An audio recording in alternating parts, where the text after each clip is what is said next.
अशी चिक मोत्याची माळ होती ग 30 तोळ्याची ग, चिक मोत्याची माळ होती ग 30 तोळ्याची ग.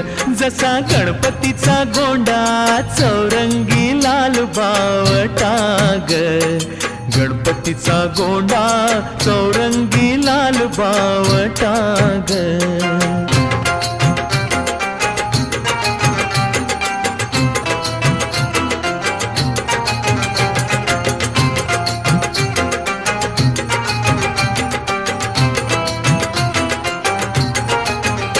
या चिकमाळेला रेशमी मौचार दोराग, या चिकमाळेला रेशमी मौचार दोराग.